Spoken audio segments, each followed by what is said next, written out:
Many people are used to seeing lost pet signs in their neighborhood, but the story of Freddie, the lost cat, began 2 years before these signs were ever posted, when Rancho Mirage resident Ellen Swenson set out to catch a feral kitten. I woke up one morning and there was Freddie in the trap. He was kind of calm and he was not really feral seeming, but I put him through the whole process. They neutered him. I asked them not to do the typical ear tip on the ear, because I thought he was a little more pet-like, and I wanted to be as handsome as possible out there in case someone wanted to maybe pick him up and adopt him.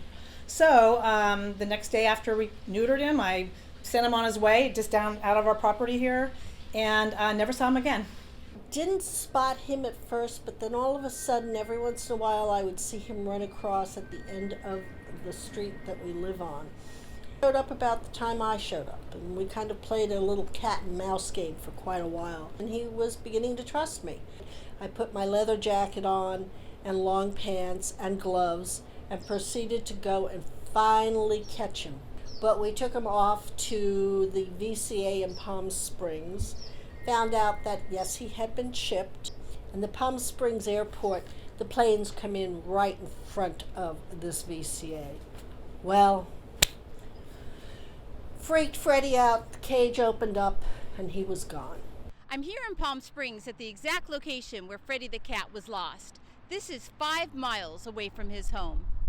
Statistics show that 93% of dogs who do go missing will be reunited with their families. Sadly, 34% of cats who do go missing will never find their way back home. But since Freddie's chip was registered to Ellen, she was now notified. First of all, I was surprised because I didn't know my name and address would be in with the microchip. But at the same time, I was just horrified what happened to the poor cat. So I had to step back in and try to help find it, because I wasn't just going to neuter it, send it on its way, and then hear about bad thing about it and then not step back in and help it.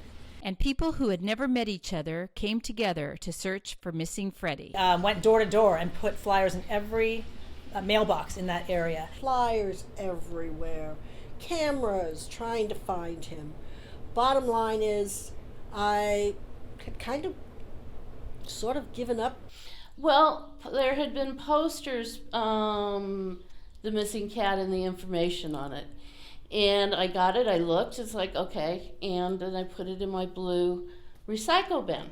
It was the second to the last flyer. I ran out, and it was that house. And I saw this new black and white cat come to the little bowls right over there, their feeding bowl. And it was new, and then it's like, okay, this is that cat that's missing.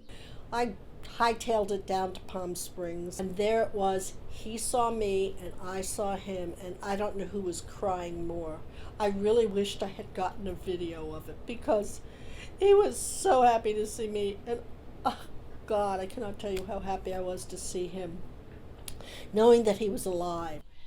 And you know, it was a heartfelt moment. In fact, now I'm even tearing up. Oh, you know that term, your heart is singing, my heart is singing? It was that, and I feel like I'm going to tear up now. So the celebrations began when Freddie was found, and now he is back home with his new family.